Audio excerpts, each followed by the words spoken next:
ಎಲ್ಲರಿಗೂ ನಮಸ್ಕಾರ. 68ನೇ ಕನ್ನಡ ರಾಜ್ಯೋತ್ಸವದ ಶುಭಾಶಯಗಳೊಂದಿಗೆ ಈ ನಮ್ಮ ಪುಟ್ಟ ಶಾಲೆಯಲ್ಲಿ ಕನ್ನಡ ರಾಜ್ಯೋತ್ಸವ ಸುವರ್ಣ ಮಹೋತ್ಸವವನ್ನು 50ರ ಸುವರ್ಣ ಮಹೋತ್ಸವವನ್ನು ಹಮ್ಮಿಕೊಂಡಿದ್ದೇವೆ.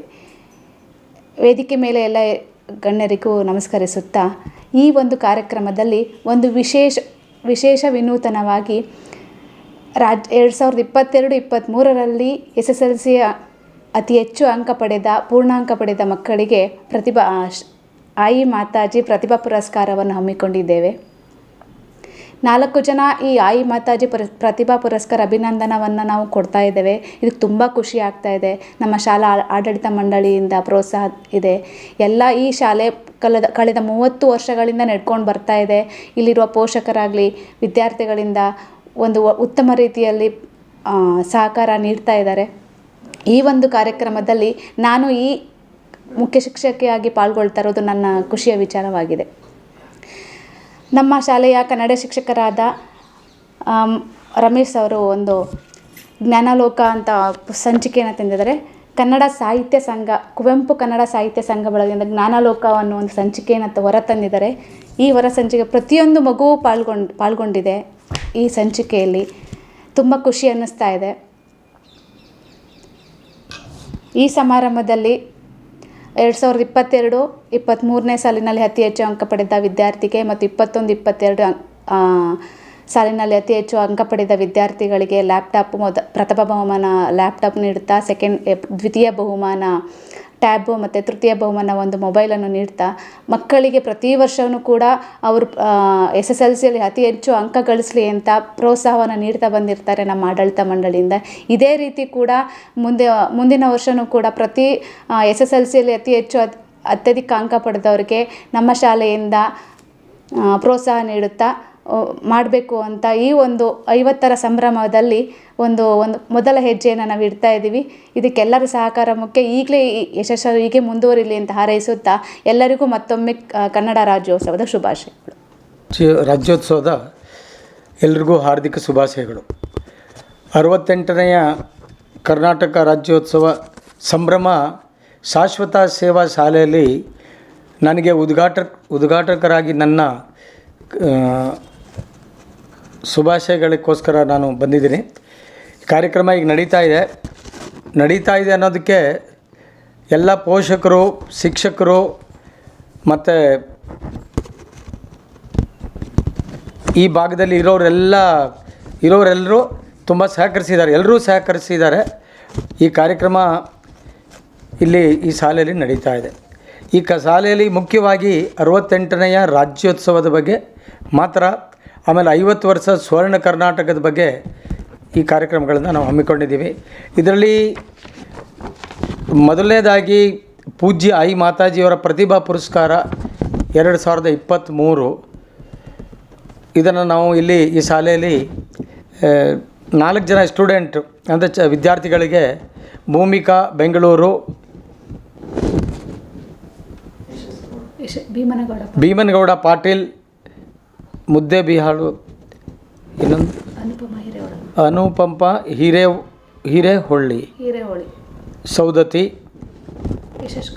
SS ಗೌಡ ಚಿಕ್ಕಬಳ್ಳಾಪುರ ಇವ್ರನ್ನ ಕರೆಸಿ ಸ್ಟೇಟ್ ಲೆವೆಲ್ ಟಾಪರ್ಸ್ನ ಕರೆಸಿ ಈ ಶಾಲೆಯಲ್ಲಿ ಪುಟ್ಟ ಶಾಲೆ ಇದು, ಇಲ್ಲಿ ನಾವು ಸನ್ಮಾನ ಮಾಡಬೇಕು. ಈ ಸ್ವರ್ಣ ಕರ್ನಾಟಕ 50 ವರ್ಷ ಇದ್ರ ಜೊತೆಗೆ ಇವ್ರನ್ನೆಲ್ಲ ಕರೆಸಿದ್ದೀವಿ.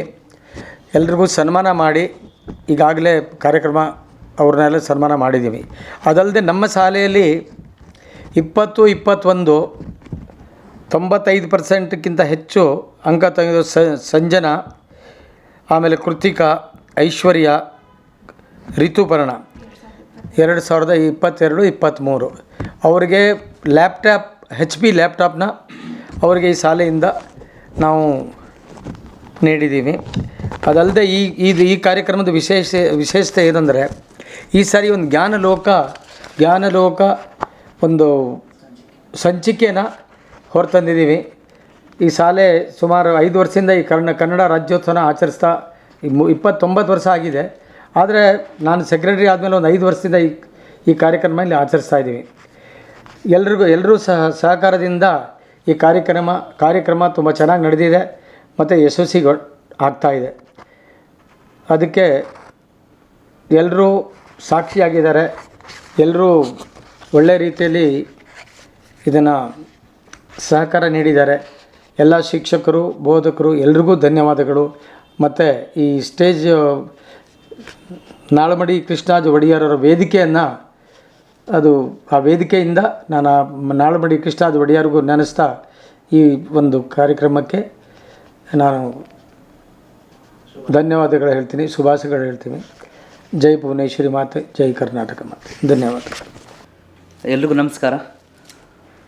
ಶಾಶ್ವತ ಸೇವಾ ಶಾಲೆಯಲ್ಲಿ ಈ ದಿನ 68ನೇ ಕನ್ನಡ ರಾಜ್ಯೋತ್ಸವ ಹಾಗೂ ಕರ್ನಾಟಕ ಸುವರ್ಣ ಮಹೋತ್ಸವ ಕಾರ್ಯಕ್ರಮವನ್ನು ನಮ್ಮ ಆಡಳಿತ ಮಂಡಳಿ ಮತ್ತು ಶಾಲೆಯ ಎಲ್ಲ ವರ್ಗದವರು ಹಮ್ಮಿಕೊಂಡಿದ್ದೀವಿ. ವಿಶೇಷವಾಗಿ ತಾವೆಲ್ಲರೂ ಹೇಳಿದರೆ ಹಿರಿಯರು, ಈ ಕಾರ್ಯಕ್ರಮದಲ್ಲಿ ಇದೇ ಮೊದಲೇ ಬಾರಿಗೆ ರಾಜ್ಯ ಮಟ್ಟದಲ್ಲಿ 625ಕ್ಕೆ 625 ಅಂಕಗಳನ್ನು ಪಡ್ಕೊಂಡಂತಹ ಪೂರ್ಣಾಂಕ ಪಡ್ಕೊಂಡಂಥ ವಿದ್ಯಾರ್ಥಿಗಳನ್ನು ಕರೆಸಿ ನಾವು ಇಲ್ಲಿ ಪೂಜ್ಯ ಆಯಿ ಮಾತಾಜಿ ಪ್ರತಿಭಾ ಪುರಸ್ಕಾರವನ್ನು ಕಾರ್ಯಕ್ರಮವನ್ನು ಹಮ್ಮಿಕೊಂಡಿದ್ದೇವೆ. ಜೊತೆಗೆ ಪ್ರತಿ ವರ್ಷವೂ ಕೂಡ ನಾವು ಇನ್ನುಳಿದ ಮಕ್ಕಳಿಗೆ ಸ್ಫೂರ್ತಿಯಾಗಲಿ ಅನ್ನೋ ಒಂದು ಕಾರಣಕ್ಕೋಸ್ಕರ ನಾವು ಇಂತಹ ಪ್ರತಿಭಾನ್ವಿತ ವಿದ್ಯಾರ್ಥಿಗಳಿಗೆ ಪುರಸ್ಕಾರಗಳನ್ನ ಮಾಡ್ತಾ ಬಂದಿದ್ದೇವೆ. ಈ ಒಂದು ವರ್ಷ ಪೂರ್ಣಾಂಕ ಪಡೆದ ವಿದ್ಯಾರ್ಥಿಗಳನ್ನು ಕರೆಸಿರ್ತಕ್ಕಂಥದ್ದು ವಿಶೇಷ. ಈಗಾಗಲೇ ಅವರು ಬಂದಿದ್ದಾರೆ. ಕಾರ್ಯಕ್ರಮ ಇನ್ನೇನೋ ಪ್ರಾರಂಭ ಆಗುತ್ತೆ. ಕಾರ್ಯಕ್ರಮದ ಉದ್ಘಾಟಕರಾಗಿ ಹಿರಿಯ ಪತ್ರಕರ್ತರು, ಕಾರ್ಯನಿರ್ವಾಹಕ ಪತ್ರಕರ್ತರಾದಂಥ ಅಂಶಿ ಪ್ರಸನ್ನಕುಮಾರ್ ಸರ್ ಅವರು, ಮತ್ತು ಸಂಚಿಕೆ ಬಿಡುಗಡೆ ಮಾಡಲಿಕ್ಕೆ ಆಗಮಿಸಿರ್ತಕ್ಕಂಥ ಸೋಸ್ಲೆ ಗಂಗಾಧರ್ ಅವರು, ಮತ್ತು ಪ್ರಶಸ್ತಿಯನ್ನು ಪ್ರದಾನ ಮಾಡಲಿಕ್ಕೆ ಬರ್ತಿರ್ತಕ್ಕಂಥ ಅಖಿಲ ಭಾರತ ವಾಕ್ಶ್ರವಣ ಸಂಸ್ಥೆಯ ಪ್ರಾಧ್ಯಾಪಕರಾದಂಥ ಡಾಕ್ಟರ್ ಎಚ್ ಸುಂದರಾಜು ಸರ್ ಅವರು, ಹೀಗೆ ಹಲವಾರು ಗಣ್ಯರು ಮತ್ತು ಪೂಜ್ಯ ಸ್ವಾಮೀಜಿಗಳು ಇವರೆಲ್ಲರೂ ಕೂಡ ಕಾರ್ಯಕ್ರಮಕ್ಕೆ ಇನ್ನೇನು ಆಗಮಿಸ್ತಾ ಇದ್ದಾರೆ. ಬಹಳ ಸಂಭ್ರಮ ಮತ್ತು ಸಡಗರ ಹಬ್ಬದ ವಾತಾವರಣ ನಮ್ಮ ಶಾಲೆಯಲ್ಲಿ ಕಾಣಿಸ್ತಾ ಇದೆ.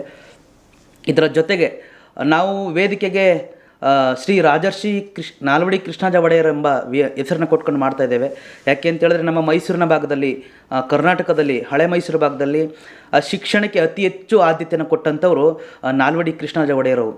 ಅವರ ಹೆಸರಿನಲ್ಲಿ ಅವರ ವೇದಿಕೆಯನ್ನು ನಿರ್ಮಾಣ ಮಾಡಿ ಅವರ ಹಾಡಿನ ಮೂಲಕ ಕಾರ್ಯಕ್ರಮಕ್ಕೆ ಚಾಲನೆ ಕೊಟ್ಟು ನಾವು ಕಾರ್ಯಕ್ರಮ ಮಾಡ್ತಾ ಇದ್ದೇವೆ. ಜೊತೆಗೆ ಈ ಕರ್ನಾಟಕ ಸಂಭ್ರಮದ ಪ್ರಯುಕ್ತ ಏನು ಕರ್ನಾಟಕ ಸರ್ಕಾರ ಈ ವರ್ಷ ಪೂರ್ತಿ ಮಾಡಬೇಕು ಅಂತ ಹೇಳಿದೆವು, ಆ ಕಾರಣಕ್ಕೋಸ್ಕರ ನಾವು ಒಂದು ಸಂಚಿಕೆಯನ್ನು ಕೂಡ ಪ್ರತಿ 3 ತಿಂಗಳಿಗೊಮ್ಮೆ ತರಲಿಕ್ಕೆ ನಾವು ಪ್ರಯತ್ನ ಮಾಡ್ತಾ ಇದ್ದೇವೆ.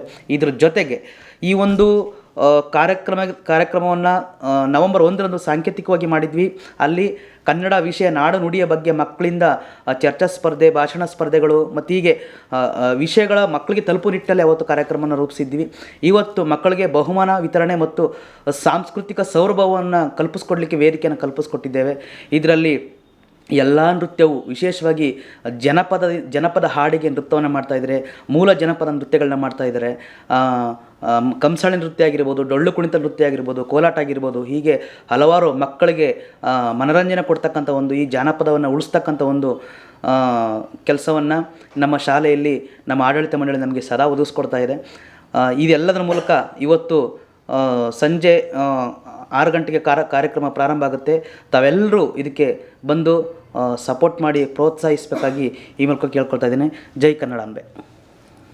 ಶಾಶ್ವತ ಸೇವಾ ಶಾಲೆಯಲ್ಲಿ ಅತ್ಯಂತ ಸಡಗರ, ಸಂಭ್ರಮ, ಸಂತೋಷಗಳಿಂದ ಅನಾವರಣಗೊಳ್ಳುತ್ತಿರುವ ಈ 68ನೆಯ ಕನ್ನಡ ರಾಜ್ಯೋತ್ಸವ ಹಾಗೂ ಕರ್ನಾಟಕ ಸುವರ್ಣ ಮಹೋತ್ಸವ 50ರ ಸಂಭ್ರಮದ ಈ ಕಾರ್ಯಕ್ರಮಕ್ಕೆ ಆಗಮಿಸಿರುವ ವೇದಿಕೆಯಲ್ಲಿ ಉಪಸ್ಥಿತರಿರುವ ಎಲ್ಲ ಪರಮ ಪೂಜ್ಯ ಹಿರಿಯರೇ, ಗಣ್ಯರೇ ಹಾಗೂ ಈ ಕಾರ್ಯಕ್ರಮವನ್ನು ಸಾಕ್ಷೀಕರಿಸಿಕೊಳ್ಳಲು ಆಗಮಿಸಿರುವ ಎಲ್ಲ ಸಭಾಸದರೇ, ಪ್ರೀತಿಯ ಪ್ರತಿಭಾ ವಿದ್ಯಾರ್ಥಿನಿಯರೇ, ಎಲ್ಲರಿಗೂ ಮೊದಲು ನಾನು ಹಾರ್ದಿಕವಾದ ಶುಭಾಶಯಗಳನ್ನು ಸಮರ್ಪಿಸುತ್ತಿದ್ದೇನೆ. ಶಾಶ್ವತ ಶಾಲೆ ನನಗೆ ತಿಳಿದಂತೆ 29 ವರ್ಷಗಳಿಂದ ತನ್ನದೇ ಆದಂತಹ ಕೆಲವು ವಿಶಿಷ್ಟವಾದ ನಡೆಯನ್ನು ಗುರುತಿಸಿಕೊಂಡಿದೆ. ಮೈಸೂರಿನಲ್ಲಿ ಆಲನಹಳ್ಳಿಯಲ್ಲಿ ಒಂದು ಚಿಕ್ಕ ಶಾಲೆಯಾಗಿ ಪ್ರಾರಂಭಗೊಂಡು ಇಂದು ಮೈಸೂರಿನ ಪ್ರತಿಷ್ಠಿತ ಶಾಲೆಯಾಗಿ ಪ್ರತಿಷ್ಠಾಪಿಸಲ್ಪಟ್ಟಿದೆ. ಈ ಶಾಲೆ ನಡೆಸಿಕೊಡುವಂತಹ ಕಾರ್ಯಕ್ರಮಗಳಲ್ಲಿ ಕನ್ನಡ ರಾಜ್ಯೋತ್ಸವದ ಕಾರ್ಯಕ್ರಮವು ಒಂದು ನೂತನವೂ ಅತ್ಯಂತ ಶ್ರೇಷ್ಠವೂ ಆಗಿದೆ ಎಂದು ನನ್ನ ಭಾವನೆಯಾಗಿದೆ. ಈ ವರ್ಷದ ಕಾರ್ಯಕ್ರಮವನ್ನು 68ನೆಯ ಕನ್ನಡ ರಾಜ್ಯೋತ್ಸವ ಕಾರ್ಯಕ್ರಮವನ್ನು ಅತ್ಯಂತ ವಿಶಿಷ್ಟವಾಗಿ ರೂಪಿಸಿದೆ. ನವೆಂಬರ್ 1ನೆಯ ದಿನಾಂಕದಂದು ಸಾಂಪ್ರದಾಯಿಕವಾಗಿ ಕನ್ನಡ ರಾಜ್ಯೋತ್ಸವವನ್ನು ಅತ್ಯಂತ ವಿಶಿಷ್ಟವಾಗಿ ಆಚರಿಸಲಾಯಿತು. ಈ ಕಾರ್ಯಕ್ರಮ ವಿದ್ಯಾರ್ಥಿಗಳ ಪಾಲಿಗೆ ಒಂದು ಮರೆಯಲಾರದ ಅನುಭವವನ್ನು ತಂದುಕೊಟ್ಟಿತು. ಅದೆಂದರೆ ಎಲ್ಲ ವಿದ್ಯಾರ್ಥಿನಿಯರು ಶಾಶ್ವತ ಶಾಲೆಯ ಗ್ರಂಥಾಲಯಕ್ಕೆ ಕನ್ನಡದ ಪುಸ್ತಕಗಳನ್ನು ಸಮರ್ಪಿಸುವುದರ ಮೂಲಕ ರಾಜ್ಯೋತ್ಸವಕ್ಕೆ ತಮ್ಮದೇ ಆದಂತಹ ಒಂದು ಕೊಡುಗೆಯನ್ನು ನೀಡಿದರು. ಇದರೊಂದಿಗೆ ವಿದ್ಯಾರ್ಥಿಗಳೇ ಕಾರ್ಯಕ್ರಮವನ್ನು ಅತ್ಯಂತ ಅಚ್ಚುಕಟ್ಟಾಗಿ ಸರಳವಾಗಿ ನಡೆಸಿಕೊಟ್ಟದ್ದು ನಿಜಕ್ಕೂ ಚಿರಸ್ಮರಣೀಯವಾಗಿದೆ. ಅಂದಿನ ಆ ಕಾರ್ಯಕ್ರಮದಿಂದ ಇಂದಿನವರೆಗೂ ಕನ್ನಡ ರಾಜ್ಯೋತ್ಸವ ಮತ್ತು ಸುವರ್ಣ ಕಾರ್ಯಕ್ರಮಕ್ಕೆ ಪೂರಕವಾಗಿ ಅನೇಕ ಸ್ಪರ್ಧೆಗಳನ್ನು ವಿದ್ಯಾರ್ಥಿಗಳಿಗೆ ಏರ್ಪಡಿಸಲಾಗಿತ್ತು. ಶಿಕ್ಷಕರಿಗೂ ಕೂಡ ಒಂದು ಸ್ಪರ್ಧೆಯನ್ನು ಏರ್ಪಡಿಸಲಾಗಿತ್ತು. ವಿಜೇತರಿಗೆ ಈ ದಿನ ಬಹುಮಾನವನ್ನು ನೀಡಲಾಗುತ್ತಿದೆ. ಇದರೊಂದಿಗೆ 3 ವಿಶೇಷ ಕಾರ್ಯಕ್ರಮಗಳನ್ನು ಈ ರಾಜ್ಯೋತ್ಸವದ ವೇದಿಕೆ ಕಾಣಿಸುತ್ತಿದೆ. ಒಂದನೆಯದು ಕರ್ನಾಟಕದಲ್ಲಿ 2022-23ರಲ್ಲಿ ಶಾಲಾ ಶಿಕ್ಷಣ ಪರೀಕ್ಷಾ ಮಂಡಳಿಯವರು ನಡೆಸಿದಂತಹ SLC ಪರೀಕ್ಷೆಯಲ್ಲಿ 625ಕ್ಕೆ 625 ಅಂಕ ತೆಗೆದುಕೊಂಡಂತಹ 4 ವಿದ್ಯಾರ್ಥಿಗಳನ್ನು ಅತ್ಯಂತ ಗೌರವಪೂರ್ವಕವಾಗಿ ಆಹ್ವಾನಿಸಿ ಗೌರವಿಸಿ ಫಲಕ ಮತ್ತು ನಗದುಗಳೊಂದಿಗೆ ಅವರಿಗೆ ಗೌರವಗಳನ್ನು ಸಮರ್ಪಿಸುತ್ತಿರುವುದು ಶಾಶ್ವತ ಶಾಲೆಯ ಹೆಗ್ಗಳಿಕೆ ಎಂದೇ ನಾನು ಭಾವಿಸುತ್ತೇನೆ. ಎರಡನೆಯದಾಗಿ ಈ ಕಾರ್ಯಕ್ರಮದ ಅಂದು ಮಕ್ಕಳು ನೀಡಿದಂತಹ ಎಲ್ಲ 240 ಪುಸ್ತಕಗಳನ್ನು ಪ್ರದರ್ಶನವನ್ನು ಕೂಡ ನಾವು ಏರ್ಪಡಿಸಿಕೊಂಡಿದ್ದೇವೆ. ಪ್ರತಿಯೊಂದು ಪುಸ್ತಕವೂ ಕೂಡ ವಿಶಿಷ್ಟವಾಗಿದೆ. ಪುಸ್ತಕವನ್ನು ತಂದು ಕೊಡುವುದರ ಹಿನ್ನೆಲೆಯಲ್ಲಿ ಪೋಷಕರ ಅಭಿರುಚಿ, ಪೋಷಕರ ಆಸಕ್ತಿ ಮತ್ತು ಪೋಷಕರ ಪ್ರೀತಿಯನ್ನು ಗುರುತಿಸಬಹುದಾಗಿದೆ. ಈ ಮೂಲಕ ಶಾಶ್ವತ ಶಾಲೆಗೆ ಪೋಷಕರು ಮತ್ತು ಮಕ್ಕಳು ನೀಡಿದಂತಹ ಅಮೂಲ್ಯವಾದ ಕೊಡುಗೆಯಾಗಿದೆ ಎಂದೇ ನಾನು ಭಾವಿಸುತ್ತೇನೆ. ಮತ್ತು ಈ ಶಾಲೆಯ ಅತ್ಯಂತ ಪ್ರೀತಿಪೂರ್ವಕವಾದಂತಹ ಒಂದು ವೇದಿಕೆಯ ಕಾರ್ಯಕ್ರಮ ಸುವರ್ಣ ಕರ್ನಾಟಕ 50ರ ಸಮಾರಂಭದಲ್ಲಿ ಅತ್ಯಂತ ವಿಶಿಷ್ಟವಾದ ಮತ್ತೊಂದು ಕಾರ್ಯಕ್ರಮವನ್ನು ಈಗ ನಿಮ್ಮ ಮುಂದೆ ಸಾಕ್ಷೀಕರಿಸಲಾಗಿದೆ. ಏನಪ್ಪ ಅದು ಅಂದರೆ, ಸುವರ್ಣ ಕರ್ನಾಟಕ 50ರ ಕಾರ್ಯಕ್ರಮವನ್ನು ಇಡೀ ವರ್ಷ ಆಚರಿಸಲು ಕರ್ನಾಟಕ ಸರ್ಕಾರ ಆದೇಶವನ್ನು ನೀಡಿದೆ. ನಾವು ಅದನ್ನು ಪರಿಪಾಲಿಸುತ್ತಿದ್ದೇವೆ. ಹೇಗೆಂದರೆ, ಇಡೀ ವರ್ಷ 4 ತ್ರೈಮಾಸಿಕ ಪತ್ರಿಕೆಗಳನ್ನು ಹೊರತರುವುದರ ಮೂಲಕ ವಿದ್ಯಾರ್ಥಿಗಳ ಅಭಿಪ್ರಾಯಗಳನ್ನು, ವಿದ್ಯಾರ್ಥಿಗಳ ಶ್ರದ್ಧೆಯನ್ನು, ವಿದ್ಯಾರ್ಥಿಗಳ ಪ್ರತಿಭೆಗಳನ್ನು ಹಂಚಿಕೊಳ್ಳುವಂತಹ ಒಂದು ಜ್ಞಾನಲೋಕ ಎಂಬಂತಹ ವಿಶಿಷ್ಟವಾದ ತ್ರೈಮಾಸಿಕ ಪತ್ರಿಕೆಯನ್ನು ಇಂದು ತಮಗೆ ಸಮರ್ಪಿಸುತ್ತಿದ್ದೇವೆ. ಈ ಪತ್ರಿಕೆಯ ಸಂಪಾದಕರಾಗಿ ಶ್ರೀ ರಮೇಶ್ ತಾಯೂರವರು ಅತ್ಯಂತ ಶ್ರದ್ಧೆಯಿಂದ ವಿದ್ಯಾರ್ಥಿಗಳನ್ನು ತರಬೇತುಗೊಳಿಸಿ ವಿದ್ಯಾರ್ಥಿಗಳಿಂದ ಸಂಗ್ರಹಿಸಿ ಈ ಸಂಚಿಕೆಯನ್ನು ತರುವಲ್ಲಿ ಅಪಾರವಾಗಿ ಶ್ರಮಿಸಿದ್ದಾರೆ. ಮತ್ತು ಈ ಎಲ್ಲ ಕಾರ್ಯಕ್ರಮಕ್ಕೆ ಸಚೇತಕರಾಗಿರುವಂತಹ ಶಾಶ್ವತ ಶಾಲೆಯ ಮುಖ್ಯ ಆಡಳಿತಾಧಿಕಾರಿಗಳಾದಂಥ MR ಚೌಧರಿಯವರ ಸಹೃದಯತನವನ್ನು ನಾವೆಲ್ಲರೂ ಕೂಡ ಅನುಸರಿಸಲೇಬೇಕಾಗಿದೆ. ಚೌಧರಿಯವರು ಕೇವಲ ಕಾರ್ಯದರ್ಶಿ ಅಲ್ಲ, ಅವರು ದೂರದರ್ಶಿ, ಅವರು ಸಮದರ್ಶಿ. ಈ ಸಮದರ್ಶಿ ಮತ್ತು ದೂರದರ್ಶಿತ್ವವನ್ನು ಹೊಂದಿರುವಂತಹ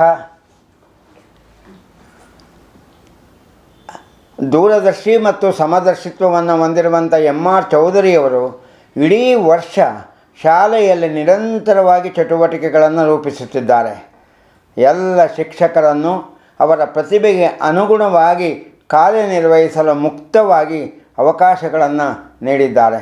ಎಲ್ಲ ಮಕ್ಕಳಿಗೂ ಕೂಡ ಪ್ರತಿಯೊಂದು ಸ್ಪರ್ಧೆಯಲ್ಲೂ ಭಾಗವಹಿಸುವ, ಪ್ರತಿಯೊಂದು ಸ್ಪರ್ಧೆಯಲ್ಲೂ ವಿಜೇತರಾಗಿ ಆಗಮಿಸುವ ವಿದ್ಯಾರ್ಥಿಗಳನ್ನು ಗೌರವಿಸುವ, ಪುರಸ್ಕರಿಸುವ ಹಾಗೂ ಅದಕ್ಕೆ ಬೇಕಾದಂತಹ ಎಲ್ಲ ಸಕಾರಾತ್ಮಕವಾದಂತಹ ಕಾರ್ಯಕ್ರಮಗಳನ್ನು ಶಾಲಾವರಣದಲ್ಲಿ ರೂಪಿಸುತ್ತಿರುವುದು ನಿಜಕ್ಕೂ ಅತ್ಯಂತ ಪ್ರಶಂಸನಾರ್ಹವಾಗಿದೆ. ಎಮ್.ಆರ್. ಚೌಧರಿಯವರ ಜೊತೆಗೆ ಮುಖ್ಯ ಶಿಕ್ಷಕರಾದಂತಹ HP ಪವಿತ್ರ ಅವರು ಈಗ 6 ತಿಂಗಳಿಂದ ಈಚೆಗೆ ಮುಖ್ಯ ಶಿಕ್ಷಕರಾಗಿ ಎಲ್ಲ ಶಿಕ್ಷಕರೊಂದಿಗೆ ಸಹ ಬಾಳ್ವೆಯಲ್ಲಿ ಈ ಶಾಲೆಯನ್ನು ಮುನ್ನಡೆಸುತ್ತಿದ್ದಾರೆ. ಅವರು ಕಿರಿಯರು, ಅವರು ಈಗ ಅನುಭವಗಳನ್ನು ಪಡೆಯುತ್ತಿದ್ದಾರೆ. ಆದರೂ ಕೂಡ ಈ ಕಾರ್ಯಕ್ರಮವನ್ನು ರೂಪಿಸುವಲ್ಲಿ ಅವರ ಜಾಣ್ಮೆ ಮತ್ತು ಕೌಶಲ ಅತ್ಯಂತ ಎದ್ದು ಕಾಣುವಂಥದ್ದು. ಹಾಗಾಗಿ ಈ ಶಾಲೆಯ ಎಲ್ಲ ಪೂಜ್ಯ ಶಿಕ್ಷಕರು ಮತ್ತು ಶಾಲೆಗೆ ಸಂಬಂಧಪಟ್ಟ ಎಲ್ಲರೂ ಬಹುಶಃ ಈ ಶಾಲೆಯ ಆವರಣದಲ್ಲಿ ನಡೆಯುವಂಥ ಕಾರ್ಯಕ್ರಮಗಳನ್ನು ಅತ್ಯಂತ ಗೌರವಪೂರ್ವಕವಾಗಿ ಆತ್ಮಪೂರ್ವಕವಾಗಿ ನಡೆಸಿಕೊಡುತ್ತಿದ್ದಾರೆ. ಅದಕ್ಕಾಗಿ ನಿಮ್ಮೆಲ್ಲರ ಪರವಾಗಿ ವೇದಿಕೆಯ ಪೂಜ್ಯರ ಪರವಾಗಿ ಹಾಗೂ ನಮ್ಮ ಸಹಭಾಸದರ ಪರವಾಗಿ ಇಡೀ ಶಾಲೆಯ ಸಮಸ್ತ ಆಡಳಿತ ಮಂಡಳಿಗೆ ನಾನು ನಮೋ ನಮನಗಳನ್ನು ಈಗ ಸಮರ್ಪಿಸುತ್ತಿದ್ದೇನೆ. ಜೊತೆಗೆ ಈ ದಿನ ಅನೇಕ ಸಾಂಸ್ಕೃತಿಕ ಕಾರ್ಯಕ್ರಮಗಳನ್ನು ನಡೆಸಿಕೊಡ್ತಾ ಇದ್ದಾರೆ.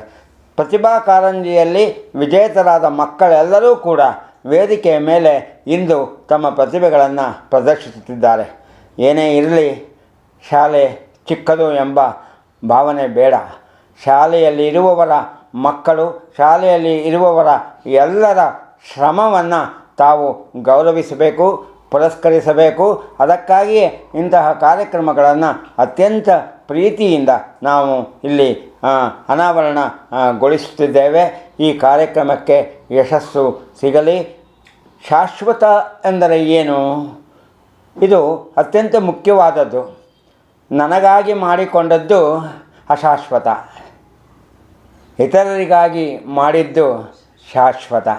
ಹಾಗಾಗಿ ನಮ್ಮ ಮಕ್ಕಳು, ನಮ್ಮ ಪೂಜ್ಯ ಗುರುಗಳು, ನಮ್ಮ ಪೂಜ್ಯ ಆಡಳಿತಾಧಿಕಾರಿಗಳು ಎಲ್ಲರೂ ಕೂಡ ನಿಮಗಾಗಿ, ನಿಮ್ಮ ಮಕ್ಕಳ ಏಳ್ಗೆಗಾಗಿ, ನಿಮ್ಮ ಮಕ್ಕಳ ಬಾಳಿನ ಒಂದು ಸುವರ್ಣ ಸಂದರ್ಭಕ್ಕಾಗಿ ಈ ಶಾಲೆ ತೆರೆದಿದೆ. ಈ ಶಾಲೆಯ ಬಾಗಿಲಿಗೆ ತಾವೆಲ್ಲರೂ ಕೂಡ ಅತ್ಯಂತ ಗೌರವಪೂರ್ವಕವಾಗಿ ನಡೆದುಕೊಳ್ಳುವುದರ ಮೂಲಕ ಕೀರ್ತಿಯನ್ನು ತಂದುಕೊಡಲು ತಾವು ಸಹಕರಿಸಬೇಕೆಂದು ಕೋರ್ತಾ, ಈ ದಿನ ಅತ್ಯಂತ ವಿಶಿಷ್ಟ ಅತಿಥಿಗಳು ನಮ್ಮ ಕಾರ್ಯಕ್ರಮದಲ್ಲಿ ಪಾಲ್ಗೊಂಡಿದ್ದಾರೆ. ಅದರಲ್ಲಿ ಅಂಶಿ ಪ್ರಸನ್ನ ಕುಮಾರ್ ಅವರು ನಮ್ಮ ಪತ್ರಿಕೋದ್ಯಮಕ್ಕೆ ಒಂದು ಹೊಸ ಆಯಾಮವನ್ನು ತಂದುಕೊಟ್ಟಂತಹ ಕನ್ನಡಪ್ರಭದಲ್ಲಿ ಅತ್ಯಂತ ಸಕಾರಾತ್ಮಕವಾಗಿ ಕ್ರಿಯಾಶೀಲರಾಗಿರುವಂಥ ಅಂಶಿ ಪ್ರಸನ್ನ ಕುಮಾರ್ ಅವರು ಇದ್ದಾರೆ. ಮತ್ತು ನೀವು ಈಗಾಗಲೇ ನೋಡಿದಂತೆ ಡಾಕ್ಟರ್ ಸುಂದರರಾಜು ಅವರು, ನನ್ನ ಪಾಲಿಗೆ ಸುಂದರರಾಜು ಅವರು ಬಂದ ಕ್ಷಣದಿಂದ, ಈ ಶಾಲೆಗೆ, ಈ ಕಾರ್ಯಕ್ರಮಕ್ಕೆ ಬಂದ ಕ್ಷಣದಿಂದ ಪ್ರತಿಯೊಂದನ್ನು ಅತ್ಯಂತ ವಿಶಾಲವಾಗಿ ಗಮನಿಸುತ್ತಿದ್ದಾರೆ. ಅತ್ಯಂತ ಗೌರವದಿಂದ ಈ ಶಾಲೆಯ ಬಗ್ಗೆ ತಿಳಿದುಕೊಳ್ತಾ ಇದ್ದಾರೆ ಮತ್ತು ನಿಮ್ಮೆಲ್ಲರ ಆಸಕ್ತಿಯನ್ನು ಅವರು ಗುರುತಿಸುತ್ತಿದ್ದಾರೆ. ಅವರು ಪ್ರಸಿದ್ಧ ವೈದ್ಯರು, ಅತ್ಯಂತ ಶ್ರೇಷ್ಠ ಕೆಲಸಗಳಲ್ಲಿ ಈಗಾಗಲೇ ಪಾಲ್ಗೊಂಡು ಕೀರ್ತಿಯನ್ನು ಗಳಿಸಿರುವಂತಹವರು ನಮ್ಮ ಕಾರ್ಯಕ್ರಮಕ್ಕೆ ಬಂದಿದ್ದಾರೆ. ಪೂಜ್ಯರು, ಪರಮ ಪೂಜ್ಯರು ಬಂದಿದ್ದಾರೆ, ಅತ್ಯಂತ ಪ್ರತಿಭಾವಂತರು ಬಂದಿದ್ದಾರೆ. ಡಾಕ್ಟರ್ ಜೂನಿಯರ್ ರಾಜ್ಕುಮಾರ್ ಅವರು ನಿಜಕ್ಕೂ ಅವರು ಹಾಡುಗಳನ್ನು, ಕನ್ನಡದ ಹಾಡುಗಳನ್ನು ಹಾಡುತ್ತಿದ್ದರೆ ಕನ್ನಡವೇ ಮೈ ವೆತ್ತಂತೆ ಅವರು ಈ ಕಾರ್ಯಕ್ರಮಕ್ಕೆ ಸಹಕರಿಸಲು ಬಂದಿದ್ದಾರೆ. ಮತ್ತು ಎಲ್ಲರೊಂದಿಗೆ ಈ ಕಾರ್ಯಕ್ರಮವನ್ನು ಅತ್ಯಂತ ಸಂತೋಷದಿಂದ ನಡೆಸಿಕೊಡಲು ಉತ್ಸಾಹದಲ್ಲಿ ತಾವೆಲ್ಲರೂ ಕೂಡ ಬಂದಿದ್ದೀರಿ. ಮಕ್ಕಳೊಂದಿಗೆ ಬಂದಿದ್ದೀರಿ. ಸ್ವಲ್ಪ ತಡವಾಗುತ್ತಿದೆ, ಕ್ಷಮೆ ಇರಲಿ. ಕಾರ್ಯಕ್ರಮವನ್ನು ಅತ್ಯಂತ ಸೊಗಸಾಗಿ ನಿರೂಪಿಸಿರುವಂಥ ಶಾಶ್ವತ ಶಾಲೆಗೆ ನಾವು ಗೌರವವನ್ನು ನೀಡಿ ಆ ಕಾರ್ಯಕ್ರಮಗಳು ಎಂದೆಂದಿಗೂ ಜೀವಂತವಾಗಿರಲಿ ಎಂದು ಅರಸುವುದರ ಮೂಲಕ ಈ ಕಾರ್ಯಕ್ರಮ ಯಶಸ್ವಿಯಾಗಿದೆ. ಈ ಕಾರ್ಯಕ್ರಮಕ್ಕೆ ಸಹಕರಿಸಿದ ಎಲ್ಲರಿಗೂ ಕೂಡ ಕೃತಜ್ಞತೆಗಳನ್ನು ಅರ್ಪಿಸುವುದರ ಮೂಲಕ ಈ ಸಮಾರಂಭದಲ್ಲಿ ನನಗೆ ಮಾತನಾಡಲಿಕ್ಕೆ ಅವಕಾಶ ಕೊಟ್ಟಂತಹ ಈ ವೇದಿಕೆ ಮತ್ತು ಶಾಶ್ವತ ಶಾಲೆಗೆ ನಾನು ಎಂದೆಂದೂ ಚಿರಋಣಿಯಾಗಿರ್ತೇನೆ. ಜೈ ಕರ್ನಾಟಕ ಮಾತೆ, ಜೈ ಭುವನೇಶ್ವರಿ. ಇದು ರೈಟ್ ನ್ಯೂಸ್.